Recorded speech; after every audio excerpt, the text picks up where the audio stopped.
Hi, I'm Merle Newton. Thanks for buying this video. This video is about the Rodear horse. Not so much how to train a Rodear horse, but the things a Rodear horse must be able to do. I pretty much narrowed it down to 5 basic things that your horse must be able to do. If you and your horse master these 5 maneuvers, it will help you win a Rodear competition. Number 1, your horse needs to be able to move his head from side to side without moving his feet. Number 2, he needs to be able to move his hindquarters without moving his front feet. Number 3, move his front feet without moving his hindquarters. Number 4, back up in a straight line. Number 5, side pass. Now here I'm demonstrating how your horse should be able to move his head from side to side without moving his feet. We actually do this as part of a little warm-up exercise every time we get on our horses. Kind of helps stretch the neck muscles. Now I'm going to demonstrate how to move your horse's back end around, move her hindquarters around her front quarters. Basically her front feet are staying in the same place while her hind feet move around them. Then she needs to be able to move her front feet from side to side, keeping her hindquarters basically in the same spot.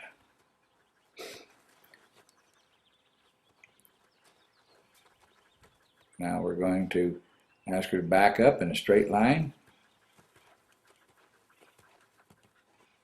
This is going to be real important later on when we start to work cattle and position our horse around the livestock.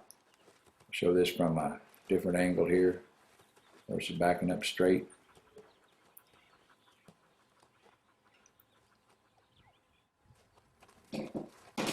Now the side pass. Horse is moving his whole entire body sideways. Move both the front end and the back end sideways. Of course, everything you do, you need to be able to do it in both directions. Both sides of your horse. Now then, I'm moving my horse in a straight line down the fence with her head to the side. Now that I know she will move her head separately from the rest of her body. Now the rest of her body is going straight ahead and her head is off to the side. This maneuver is going to really be important when you start to work cattle on your horse. Of course, everything we do, we're going to have to do it both directions. Here I'm going the other direction, my horse's head pulled to the left, moving straight down the fence. Here's another look at it. Looking straight on, you can get a little better shot of how the horse is just walking straight down the fence with her head off to one side.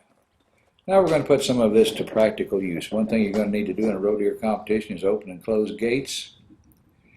We need to be able to do that from both sides of our horse. Here I'm doing it from the right side. Side pass my horse over and walk around the end of the gate. Side pass my horse over, back my horse up. All those maneuvers we talked about earlier, we're doing here. All except the one where the horse needs to be able to turn his head to the side. Now we're going to do it from the opposite side. You need to be able to open the gate on the left side of the horse. Have the horse walk around the end of the gate. Side pass over to the gate and close the gate. Now for different reasons you may need to be able to open and close the gate from different ways. Sometimes you might want to back through the gate as opposed to riding straight ahead through the gate, so that we can look at our livestock, or for any reason we might need to be in this position so we can keep an eye on our livestock or a dog. So here I'm starting with it on my left side. Now I move the hindquarters of the horse around the front quarters, sideways, close the gate. Move forward. Now then I want to do that same thing from the other side as well. So I'm going to open the gate from the right side of my horse, move forward, back up, move the hindquarters around, side pass, close the gate. Now we're going to put some of it to practical use here. Sometime we might want to leave the gate open. I'm going in the corral here to get some cows out with my dog. So I can just move my horse any way I need there to get that gate open, right in here, sort out some cows. Now as I bring these cows out, I may want to open and close the gate from another side. So cows come out in the arena, I want to position my horse around where I can look at the cows and look at my dog. So I'd come out, move the hindquarters of my horse around so I can catch the gate with my right hand. Now if I want to look up at my cows and my dog, I can, or look back at the cows in the corral. That's just putting some of those maneuvers to practical use. Now we're going to show the importance of being able to move that horse's head side to side, and how we can put pressure on cows or take the pressure off of cows. Now I'm putting pressure on them to make them move. I'm just going to pull that horse's head out off of the cows and stop that front cow. Go back and put pressure on the back cow. Put pressure on her left eye right now to make her move forward. Now I'll come out with my horse's head, stop that front cow again. Now I'm going to go back, push on the back cow. She's totally stopped now. Pull my horse's head out off of the cattle, step out into the middle of the arena, and stop the cattle.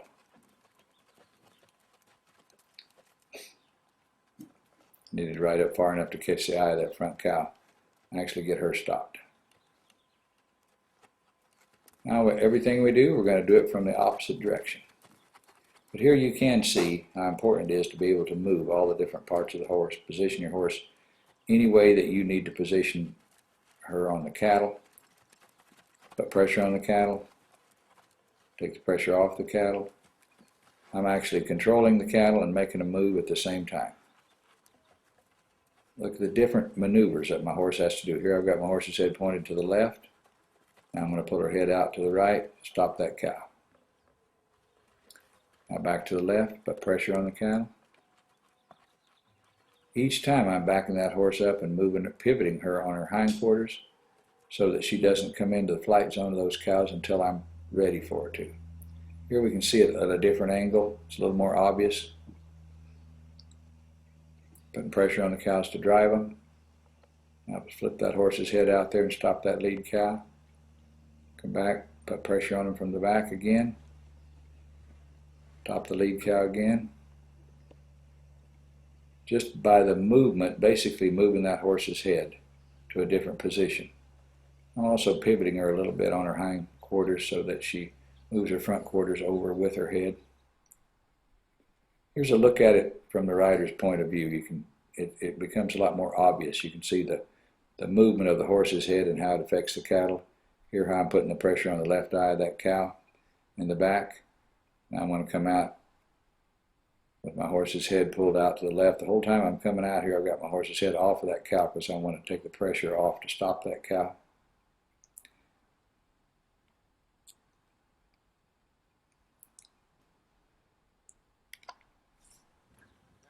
Now we're going to take a look at this from a little different angle here. And here's what I'm doing here is I'm coming clear outside the flight zone of the cows. Watch these cows all turn their head and look at me. That's what you call draw in the cow's eye. I come around now, I'm going to turn my horse's head to the fence. I'm going to scoop these cows right off the fence and have them come straight off the fence. Even though there's cattle on the other side of the fence and that's where they want to be, they're going to come straight off of the fence out into the middle of the arena. Now here's a look at that from the rider's point of view. Got my horse's head off of the cows. Cows are looking at me. Now I'm coming over to the fence. But my horse's, now you can get a look at where that horse's head is as I come down the fence. If I let that horse's head follow those cows off the fence, which is what she would like to do because she's a cow horse, she'd stop those cows. But because I'm keeping my horse's head toward the fence, the cows are going to, I'm taking the pressure off the cows, they're going to walk away from the fence.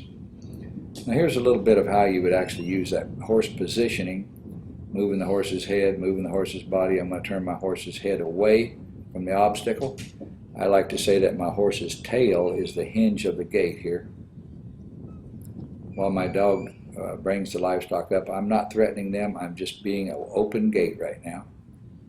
Now then I close the gate by moving my horse across the end of that obstacle. That way it ensures the cattle are going to go ahead and complete the obstacle, go all the way through. And it made that look so easy. Later on when we get into a cow savvy video, we'll talk about that a little more. Now just to demonstrate how the horse and the dog would work together, first we're going to have the dog actually push the cows from the back. He's doing the one job that I was doing with my horse. I'm doing the other job, which is controlling the livestock. So my horse is controlling the livestock, my dog is pushing him. Now if I ride past the head of these cows, I'll stop them, turn them back on my dog. If I stay in position on the back of that cow's eye, they'll move forward and move off the dog. I'm not putting pressure on my dog with the cattle this way. So here we're just moving along, controlling them. I'm keeping them under control, keeping them slowed down, stopping them while my dog brings up the rear, pushes the cow from behind. He's putting the pressure on the back, I'm putting the pressure on the side. Now, of course, everything we do, we're going to need to do it the other direction. So now I'm going to flank my dog around. Have him come and push him from the other way. I just hold him there with my horse while he gets in position. Now as we come down the fence, I got my horse's head turned into the cows just a little bit so I can put a little pressure on that eye. My dog's pushing from behind. That red cow that didn't want to keep up is keeping up good now. Now this one cow there, the other cows are kind of chasing her off a little bit. She wants to leave. So I'm going to hold the cows in position here while I let my dog go out, bring this cow back. The secret to this right here is that way I don't let the dog chase it back. As soon as the cow comes back, as soon as the cow starts back, I let the dog take the pressure off the cow. Just continue to move on down the fence with the dog pushing, the horse controlling. This is stuff that you would need to be able to do in a roe deer competition.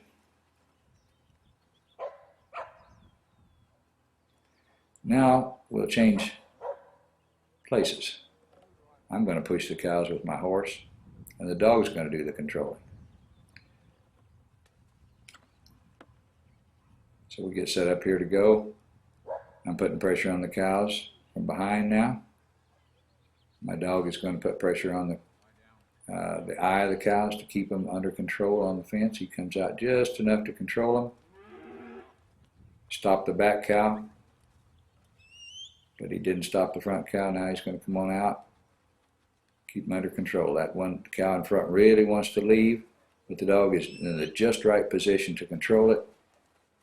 He doesn't have to leave his position to lose control of that cow because I'm behind pushing him.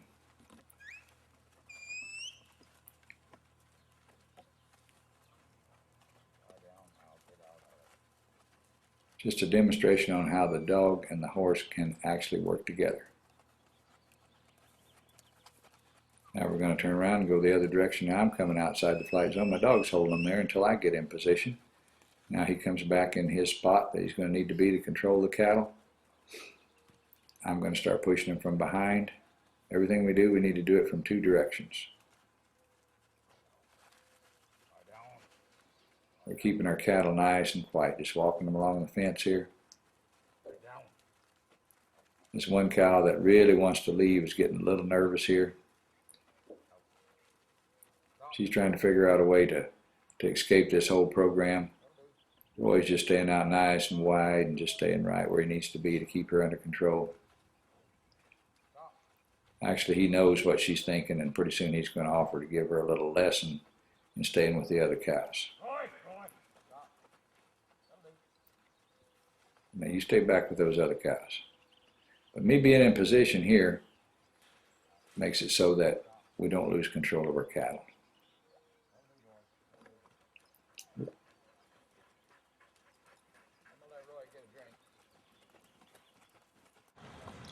I got the idea for this video in response to a student's question.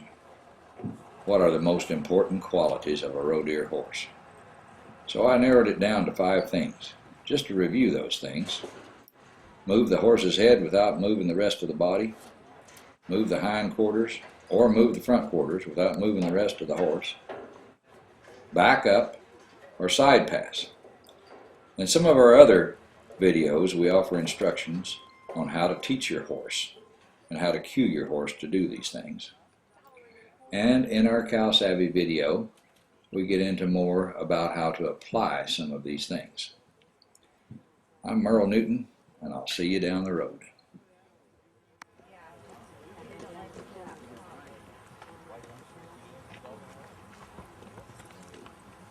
Lay down, lay down.